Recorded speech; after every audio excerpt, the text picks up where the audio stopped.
Welcome to the first politically oriented YouTube video in the entire history of my channel. Possibly the only politics-focused video I'll ever make, actually. And even then, what I'll be discussing today is predominantly a thought exercise and an opinion piece above all else. With that, my name is D-Unknown, coming to you with a PNG tuber debut. I'm trying something new both presentation-wise and topic-wise, so I hope you enjoy watching and or listening. The thesis I present to you all in this video is that the social constructs of both politics and privilege is paradoxical in nature, as these are prominent areas of aggression in present-day conversations from people of all walks of life. The phrase, "we live in unprecedented times," has become increasingly true, and it's probably one you've heard or even said yourself at least one time in the last decade. You likely heard of terms such as polarization and division, plenty as well. Perhaps even feeling like you're being pulled anywhere between two, and well, infinite directions to the point where you likely feel overwhelmed just thinking about the current landscape entirely. Our shrinking world, in large part due to technological advances, wasn't designed with human evolution in mind, as many of us know already, and that disconnect manifests in many extreme ways. Do keep in mind that this entire video is an opinion piece, and you're welcome to voice any points of contention or disagreements in the comments. Today, I'll be proposing a framework that I've developed to help give humans a visual representation of where certain types of people may fall under in terms of both one's own level of political investment and their socioeconomic status. Afterwards, I'll essentially be discussing the current internet landscape and how paradoxical all of those dynamics are in general. Here, I'll incorporate aspects of the more formalized framework I'm deriving the proposed one out of to better illustrate my point and re-emphasize the importance of nuanced thinking to close us out. Now, in terms of the motivation behind why I'm doing any of this at all, it all boils down to my motivation to study society. I do have a minor degree in sociology, after all, for whatever you think that's worth. This includes everything from the common day-to-day interactions amongst the public, all the way up to the power structures which have deliberately put these systems of mass division and fragmentation in place. I'm also motivated to help bridge gaps in understanding between people at a fundamental level, such that it helps humans meet each other where they're at, in terms of their economic and mental states of being. It's my hope that this level of understanding helps people make better decisions that lead them in a more prosperous direction.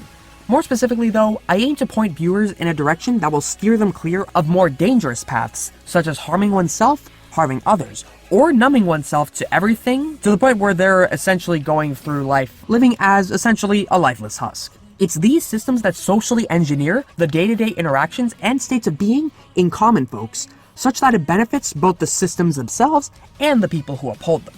Always remember that distraction, deflection, and the absolute bombardment of information is the goal which keeps the populace at bay. As such, I believe we need a new approach.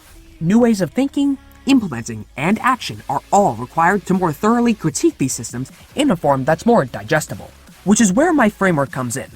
I call it the political privilege compass. Here, I leverage the structure of the familiar political compass model, 4 quadrants in 2-dimensional space with political and economic axes respectively. In my model, we replace the labels of those 2 axes with absolute political involvement levels and socioeconomic status for vertical and horizontal, respectively. The reason for this being that I aim to capture every set of social, economic, and political values all in an easy-to-illustrate system. Let's start by looking at these 2 axes in greater detail independently. We start with the vertical axis. The definition of political involvement is quite nuanced. One person's definition can be quite different from another, and there can be a whole discussion as to what constitutes actual involvement versus performative activism, where some people don't actually care about the causes they claim to, and or understand them in any meaningful capacity. In fact, I actually developed an entirely different framework for this already, called the Social Issues Engagement Skill Matrix, or SISM for short, which I showcased in one of my previous video essays at this timestamp if you want to check it out. I may discuss it again as a shorter standalone video in the future as well. Also keep in mind that this model doesn't factor in anything related to political leanings, just direct levels of political involvement in its rawest form. Political leanings are what the original political compass model is for, after all. At the top of this spectrum, we have complete political involvement. On this end, we have people who dedicate their entire life to politics and or political causes. Think in terms of political activists, journalists, and politicians themselves. On the bottom of this spectrum, we have complete political abstinence. Some stay out of politics by choice, others have no choice. Then there's everything in between, of course. The middle can be considered the average person's political involvement, a person who perhaps does vote regularly and discusses political issues, but only those that will affect them personally. On the horizontal axis, we have socioeconomic status. It's important to define the term socioeconomic before we proceed, so we're all on the same page. Socioeconomic status is an economic and social combined total measure of a person's economic and social position in relation to others, based on income, education, and occupation. However, SES is more commonly used to depict an economic difference in society as a whole. Socioeconomic status is typically broken into 3 levels: high, middle, and low, to describe 3 places a family or an individual may fall in relation to others. This is absolutely perfect for our horizontal axis, as it much more concretely defines the different ends of it. On the left side of this spectrum, we have the lower forms of socioeconomic statuses. In other words, those who live in impoverished communities and those who live at or below the poverty line. On the right side of the spectrum, we have the highest level or status. The further right you go, the upper the class gets, with the farthest to the right being the ultra-rich, societal elites, top 1%, whatever you want to call it. There are plenty of descriptors to go around for them, and we're going to be critiquing that specific group a lot in this video. And in the middle, we simply have the middle class. Before we proceed to describing the quadrants, remember that this compass follows the same structural principles as the political compass, meaning that there exists no concrete correlation nor causation between the 2 axes. One does not necessarily influence the other, and there are no one-size-fits-all prescriptions. Operating in this capacity goes against all the founding principles that motivated me to make this video in the first place, so do keep that in mind. Quadrants will be covered from left to right in order of least to greatest socioeconomic statuses. Ultimately, it's these factors I'm interested in the most. Like I said, however, this does not mean socioeconomic status correlates with level of political involvement and vice versa. Let's start with the top left quadrant. Here, we have people who are more politically involved and less financially stable.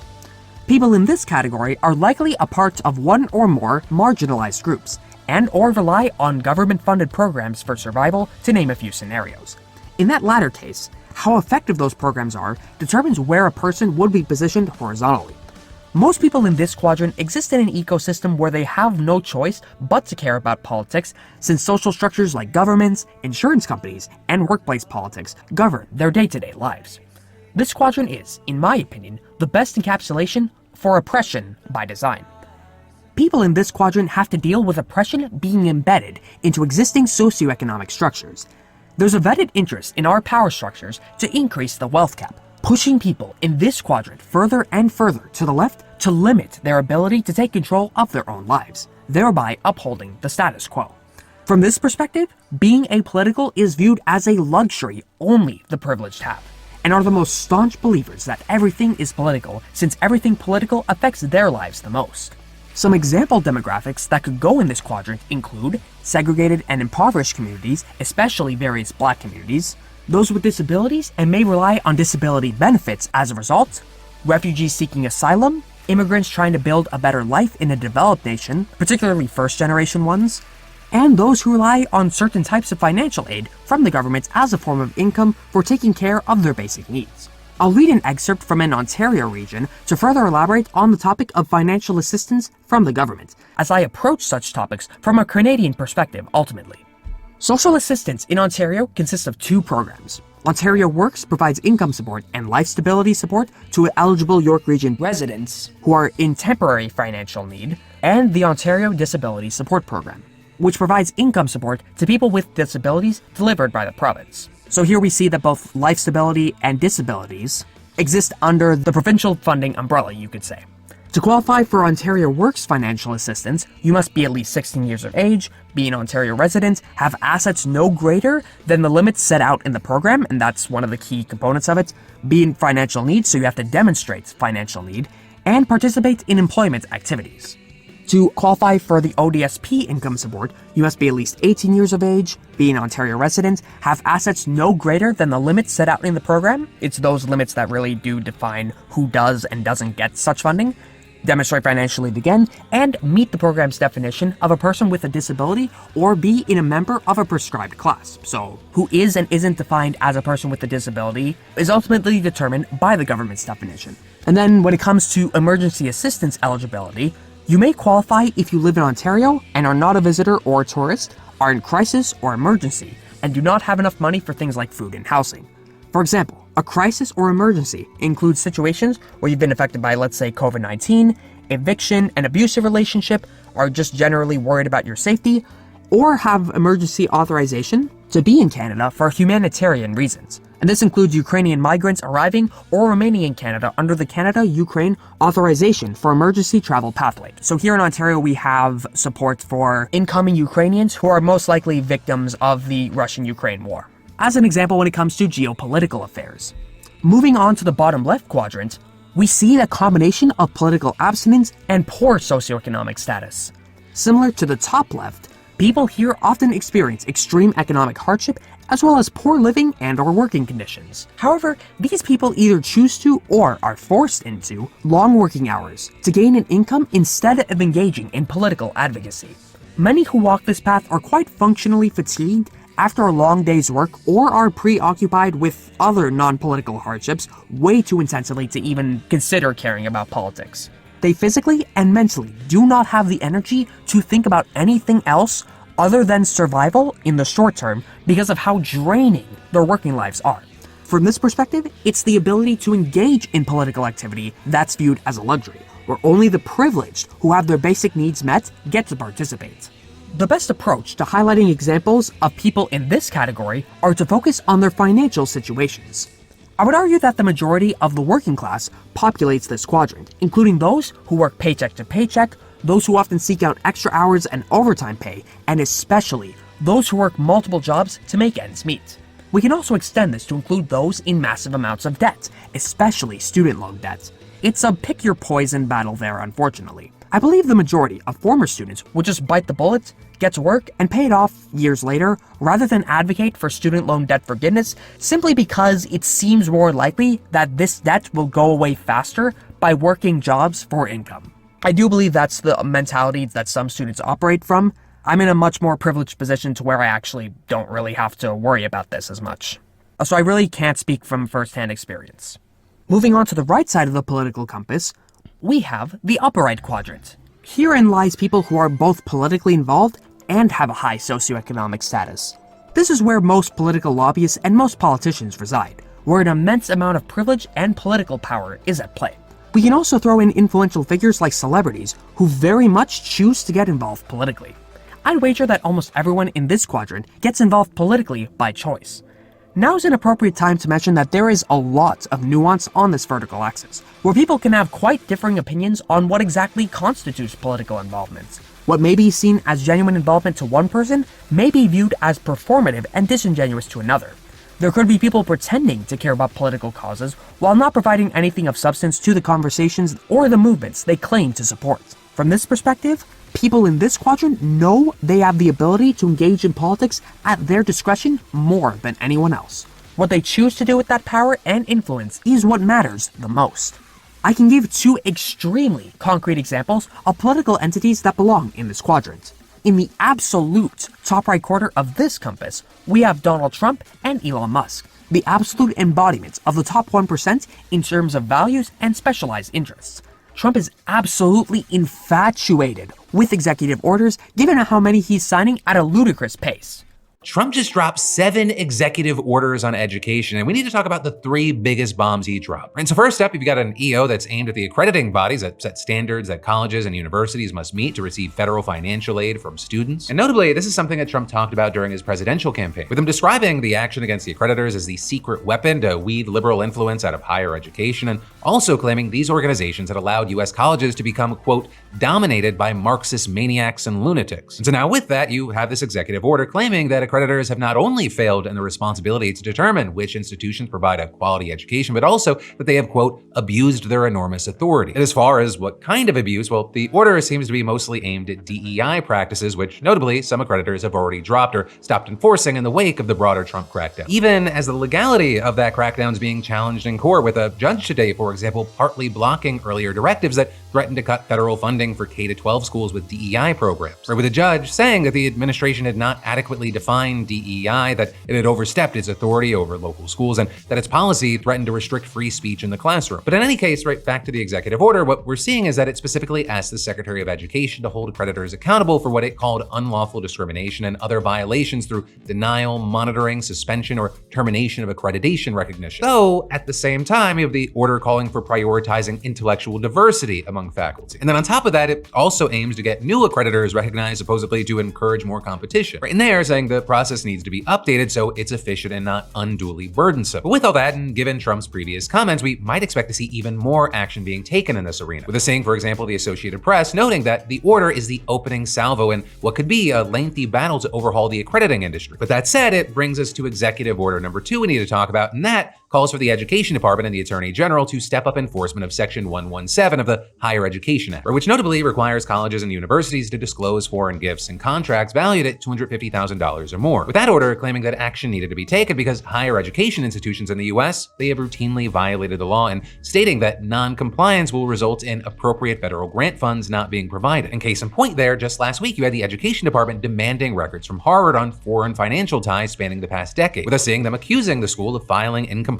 and inaccurate disclosures. And this, of course, coming, 1, after the Trump administration paused over $2 billion in grant money to the institution, and 2, as this whole battle between the White House and the country's oldest university is still playing out. But that then brings us to the third executive order that we're going to talk about, and that is aimed at K-12 education. And it talks about getting back to, quote, common sense school discipline policies. Right in there, alleging that discriminatory and unlawful equity ideology has posed a risk to children's safety and well-being in the classroom. And as far as what it's talking about there, I mean, to start, a key point is that in many schools around the country, Black students have been more likely to receive punishments that remove them from the classroom, including suspensions, expulsions, and transfers to other schools. Right, and with this, you may have also heard about the so-called school-to-prison pipeline, which is basically the idea that not being in school or facing other harsh punishment, it increases the likelihood of ending up incarcerated. And with that, we saw back in 2014, Obama unveiling federal guidelines urging schools not to suspend, expel, or refer students to law enforcement except as a last resort, which we then saw Trump roll back during his first term. But now what we're seeing that he's taking it a step further, including by calling for a review of nonprofit organizations that have pushed equity-based discipline policies and making sure that they don't receive federal money. Right, and then finally, at least to give you like a surface level understanding of the other executive orders, there's one connected to what I was just saying, where you have government agencies and departments also being instructed to no longer rely on the so-called disparate impact rule, which simply put is the idea that policies that appear neutral can still be challenged if they disproportionately impact minorities and other protected groups. You then have another one that creates a federal task force focused on giving America's students training on artificial intelligence as early as kindergarten. Then another is purportedly about promoting excellence and innovation at historically Black colleges and universities, with many of the proposed initiatives focusing on increasing private sector partnership and participation. And then the last one is about investing in education and workforce development for high-skilled trade jobs, including by expanding apprenticeships, which is actually why I will say that there may actually be some good stuff in there, but also, and concerning for many people, a lot of it is clearly seeming to be about trying to exert control over education at every single level. And actually, on that note, already this week, more than 150 university presidents in the US have signed a statement condemning the Trump administration's, quote, unprecedented government overreach and political interference in higher education. But for now, we're gonna have to wait to see where all of this leads. With Musk being his right-hand man, I'd argue they're intimately affiliated, of course, and one of the richest people in the world, he wields an absurd amount of political power as well. I'd also put a majority of the more progressive politicians in this quadrant too. The best example I can give here is the Fighting Oligarchy tour led by Bernie Sanders and Alexandria Ocasio-Cortez, or AOC. Here's a brief description of what exactly the Fight Oligarchy movement is about. It is sourced from Wikipedia, so be sure to check the sources at the bottom of the article to learn more about it. All I'm describing is a general overview in this video. It has the stated goal of opposing oligarchy and the influence of billionaires and corporations in US politics. Over 30,000 people have attended 2 of the many rallies they've organized. The tour has featured speeches, musical performances, and efforts to promote policies such as universal healthcare and wealth taxation. Sanders launched the tour after Donald Trump's re-election in November 2024, which Sanders cited as evidence of growing corporate influence in governance. Joined by Ocasio-Cortez and other progressive figures, Sanders aimed to address economic inequality and political power dynamics. The tour focuses on opposition to oligarchy, characterized as a system where a small, wealthy elite holds significant sway over political and economic matters. Speakers address topics such as income disparity, corporate lobbying, and democratic integrity, advocating reforms including Medicare for all, a wealth tax, and changes to campaign finance laws. The events also encourage grassroots participation in local and electoral efforts. In terms of their placement on the compass, they'd be closer to the center in terms of socioeconomic status, while still being at the very top of the political involvement axis. I'd say a quarter distance from the center on the right side is the best placement for them, as imagine that they're decently funded but not ludicrously funded as is with the top 1%. Their founding principles are quite literally on dismantling wealth inequality and limiting the power of societal elites. In terms of their socioeconomic positioning, I can't really say with any degree of confidence how rich Sanders and AOC are, simply because network is an extremely unreliable metric on the internet. So honestly, they could be anywhere in this quadrant when it comes to socioeconomic status, as long as it's not close to Trump and Musk, who are undeniably in an entire league of their own. We're not here for precise positioning, just a fundamental understanding of the compass as a whole. Lastly, we have the bottom right quadrant. Here lies those with a high socioeconomic status without political involvement. When we think of the term privileged people, it's this quadrant that fits the common perception the most. And we'll look at the definition of the word to prove this, supported with examples for good measure. Privileges are advantages, benefits, or special rights that individuals or groups possess in society due to certain aspects of their identity, background, and/or circumstances that provide benefit to them as they navigate the world. In some way, according to Leanne Royster, Assistant Vice President for Diversity, Equity, and Inclusion in the Duke Office for Institutional Equity, all people have certain privileges across parts of identity, including race, gender, ability, religion, sexual orientation, and socioeconomic status. Privilege is a fundamental concept within the realm of diversity, equity, and inclusion. It presents itself in a range of forms, encompassing socioeconomic, racial, gender, and heterosexual privileges. According to Royster, privileges are advantages that individuals frequently don't directly earn or select. Instead, they stem from systemic inequalities and social structures. These advantages can often be invisible but still play a role in everyday situations.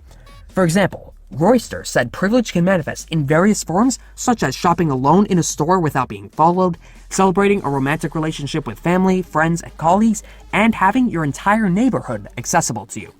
It's easiest to define privilege as what it's not, Royster said.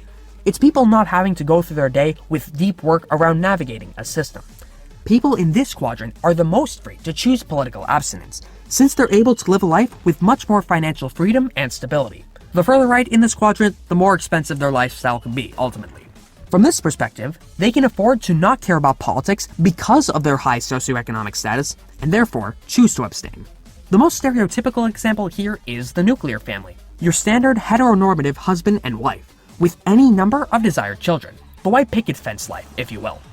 From an American perspective, remember that I'm Canadian once again, this is the American dream sold to the masses as the ideal measure of success. As many have discussed already though, the American dream is a myth, or at least became one in the last decade at minimum, as this is unobtainable by most Americans in 2025. As another example, most of the big non-political and non-controversial internet influencers, although controversy absolutely can exist outside of politics, would reside in this quadrant as well. Many YouTubers I grew up watching built successful careers for themselves to the point where they've really made it in this world and are likely set for life. Obviously, take my opinion on their socioeconomic statuses with a grain of salt, since again, net worth estimates on the internet are unreliable. But I'd still say they do cross that middle class threshold and therefore would be somewhere in this quadrant regardless. Now that we have a solid understanding of each quadrant in its own right, we're going to dive deeper into its combination style, comparing two at a time in the following order. In each quadrant pair, we'll examine and deconstruct the criticisms the two quadrants have with one another. And begin. When it comes to the two politically active quadrants, this is the place where political agendas and ideals clash the hardest. Think along the lines of political protesters and counter-protesters. A great example of this in 2025 are protests outside Tesla dealerships, where people who were pro-Musk and people who were anti-Musk took to the streets. We can even go meta with these two quadrants and reference the original political compass model to better illustrate the dynamics at play here, since the original compass also has 4 quadrants with 4 different combinations of values based on the two axes. Any individuals who adhere strongly to the principles of any particular areas in the original compass are near guaranteed to fall within either of the top 2 quadrants in the political privilege compass. It's important to keep nuance in mind here, as the top left and top right quadrants could correspond with left-leaning and right-leaning values, but the roles could be reversed too.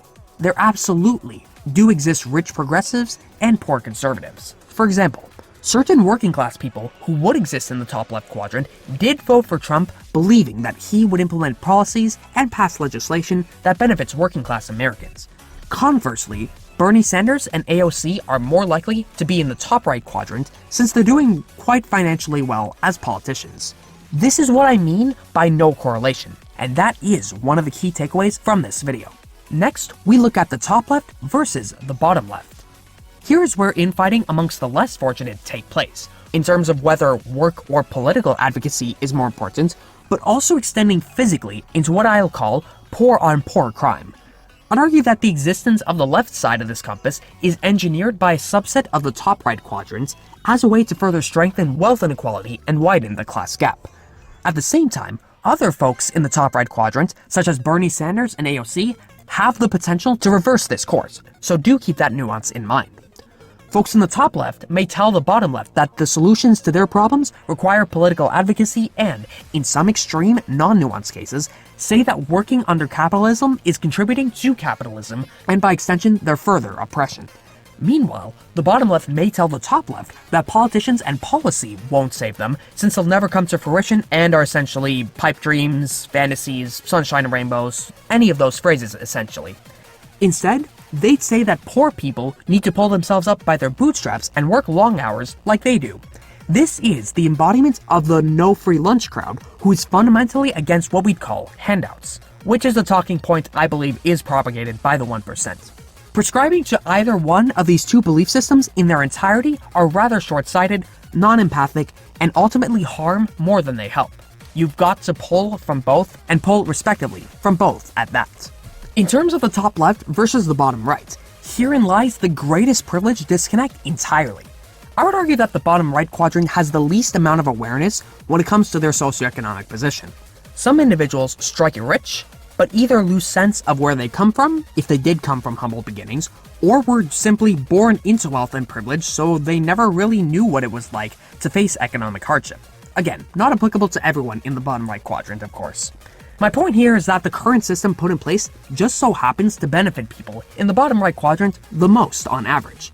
Even then though, it's a case-by-case basis and the system can turn on anyone at any point for any reason. Such is the way of our uncertain world. Moving on, we have the bottom left quadrant versus the top right, which is probably the simplest dynamic to explain. The bottom left either appeals to or resents the top right because of their policies on the working class, and the top right either pretends to or actually enacts said policies in relation to working class demands. Whether that dynamic actually improves or not is entirely outside the scope of this video, so there's not much else I would feel I'm qualified to say here. That's a whole economic conversation, and I am not an economist. When it comes to the bottom left versus bottom right quadrants, there's nothing overtly political happening here between the two groups directly, so there's no politically motivated conflict at all, really. It's entirely raw, unrelenting class warfare, which again is engineered by the societal elites and therefore is still political. But hold on, what's this? Political activity happening in the bottom two quadrants where neither party is aware of it? Therein lies the paradox. And that's another key takeaway from this video.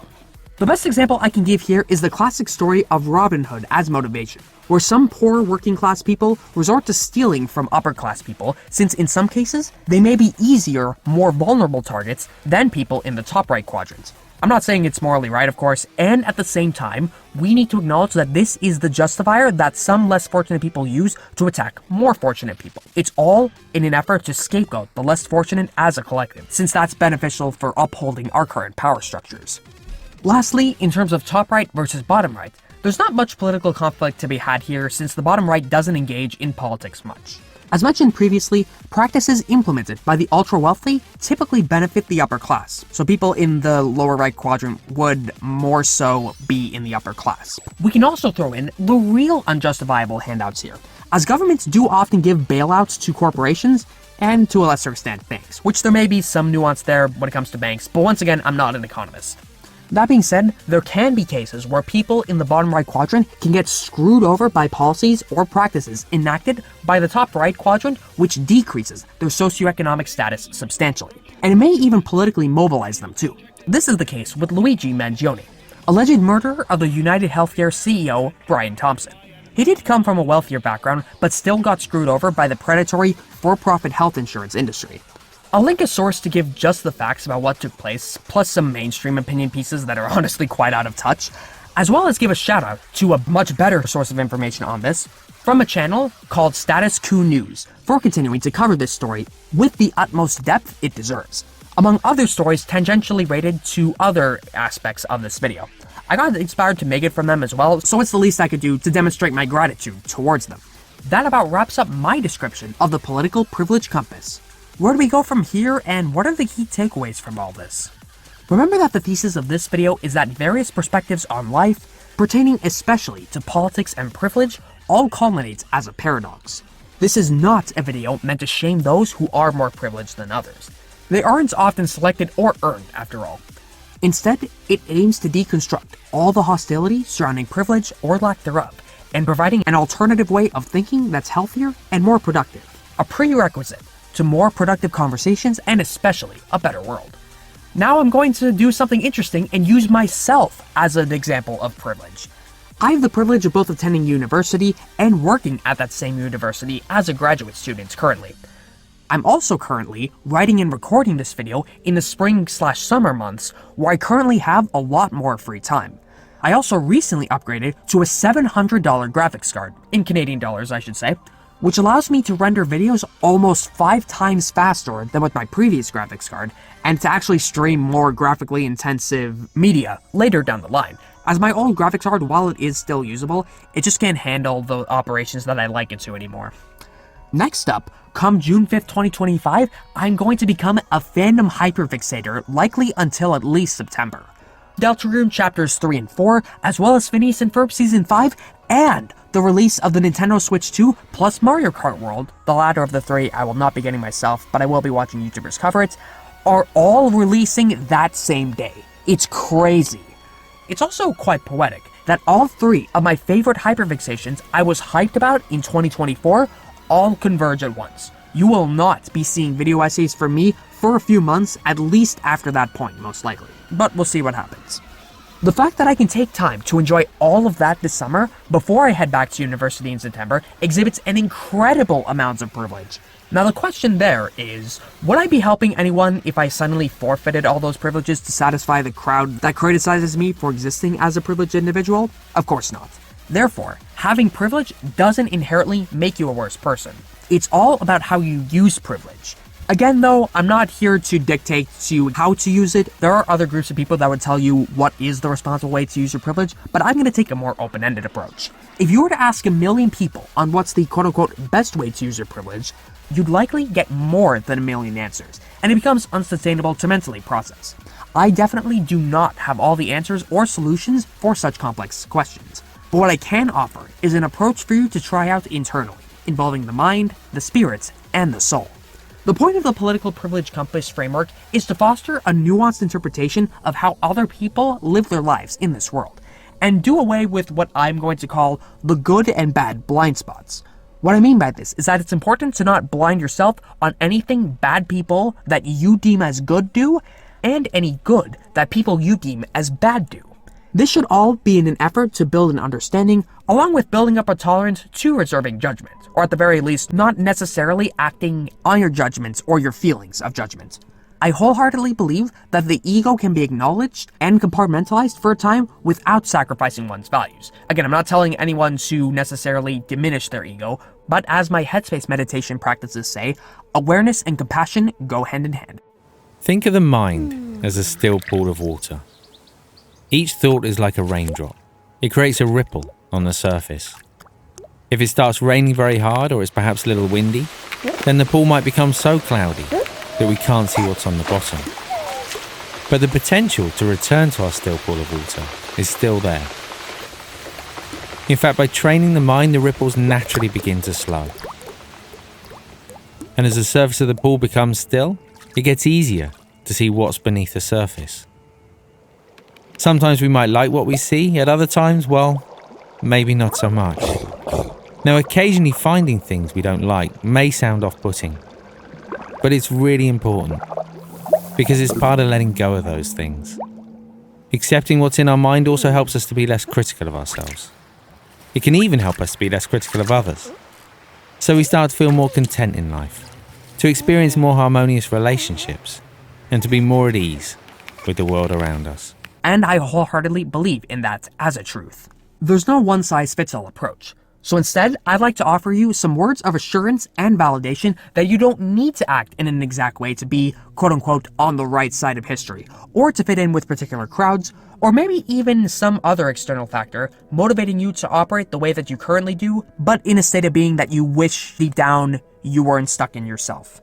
You're not inherently a bad person for choosing to politically abstain and instead focus on your own mental well-being. You're not inherently a bad person for not, quote-unquote, understanding what's going on in the world, or being knowledgeable on what seemingly feels like everyone around you is. It's not your obligation to. And you're not inherently a bad person for choosing to be politically involved, and it doesn't mean you're selling your soul to a cult or an ideology. And you're not inherently sacrificing your critical thinking skills when you get politically involved. Also, not only are these words meant to be words of validation, but also motivation. I implore you to begin, if you haven't already, allowing other people in your life, even those you disagree with, the grace you wish people would give you to not necessarily know or understand everything. So on this point, let me elaborate on what I mean by this a bit more by comparing the extremes of being inflammatory versus being unproblematic.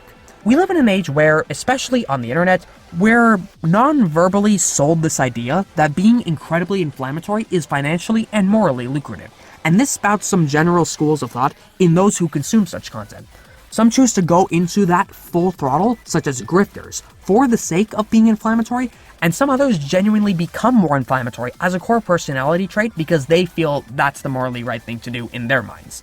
In response to that, we have a different set of individuals who aim to try being as quote-unquote unproblematic as possible to the point where they just loop right back around to being another flavor of inflammatory via virtue bullying. Others in this school of thought genuinely try to be as quote-unquote pure as possible by self-censoring and sanitizing their language. This is the birthplace of alternative words such as unalive and the trivialization of mental health disorders such as OCD. Now, on one hand, I do understand why some people would be hesitant to use the more impactful words, but at the same time, I really can't stand it when people say words like unalive. Remember, it's the extremes I'm criticizing the most. Imagine a TikTok where a woman's cleaning her house and is using the default TikTok text-to-speech voice going, "I'm like so OCD about the way I organize." And it's pretty much just this generic modern TikTok video with all of the trendy aesthetics that you would assume would be present in short-form videos. The unfortunate reality is that it's easier to retreat to these bubbles than it is to acknowledge people as people in reality. And, as cliche as it sounds, I believe being perfect is ultimately the enemy of good, where progress towards a better world is halted and often reverted because it's seen as not as effective as the ideal.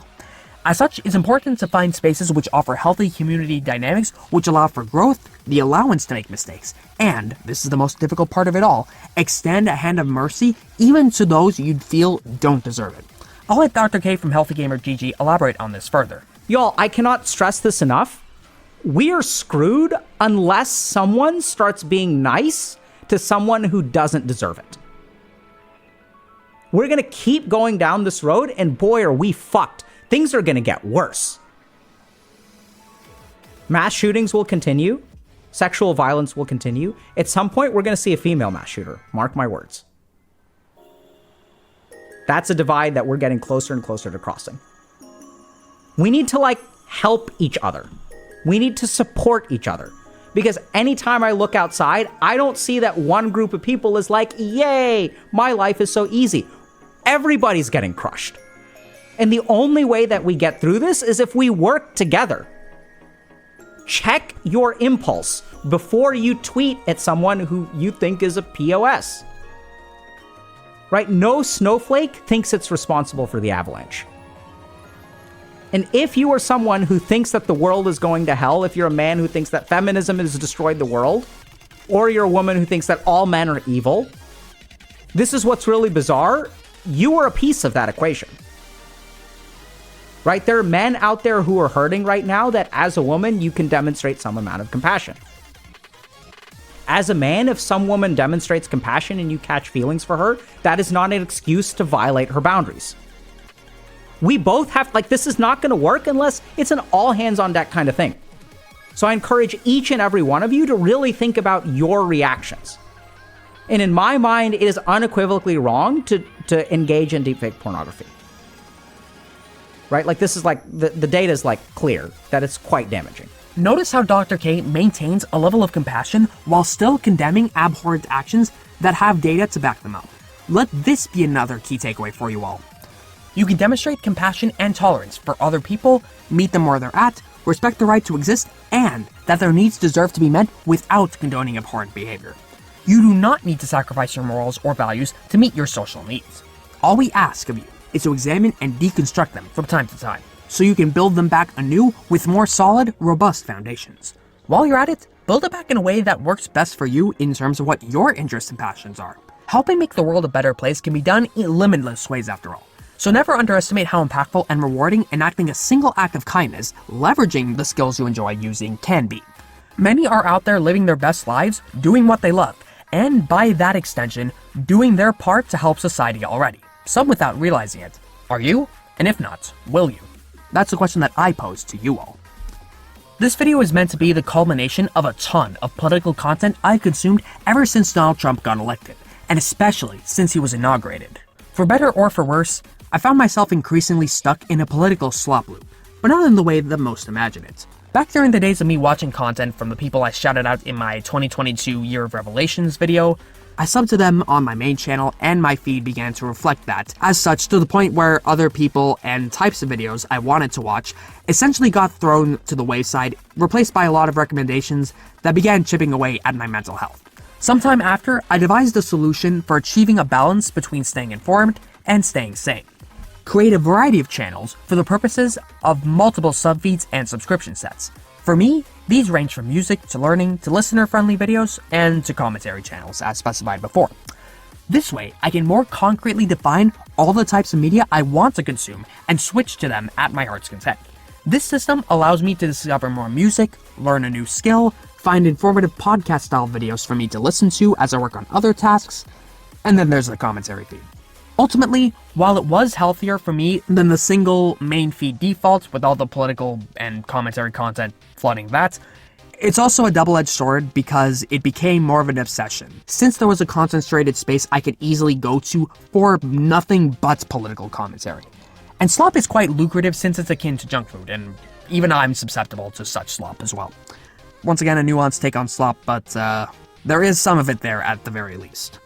I made sure my perspectives were diversified, but I do have my limits and values, so I can only consume so much of it at a time before it starts to affect me mentally and emotionally. The intervention I had in my mind went a little something like this. Where blade meets flesh in the sacred rite. We pay tribute to the commentary gods! Wait! Anubis! The god of Commentary! The slop loop must not continue. Why, Anubis? Why? Takes! If this slop loop pack is sealed, I will dismantle across the landscape uncountable takes! Oi, again with the takes! Why did I ever get into commentary? But it's too late! We've already mastered our grip! Too bad you're going to lose your credibility! Hyperbolism aside, this video aims to be the culmination and release of all the political and otherwise commentary-oriented content I've consumed these past few months. I want to channel everything I've internalized into something productive. Thus, the Political Privilege Compass was born. One final time, the goal of this video and this framework is to foster nuance, empathy, and compassion for one another, as well as yourself. Feel free to let me know where you think you'd lie on the compass right now, and where you'd like to be.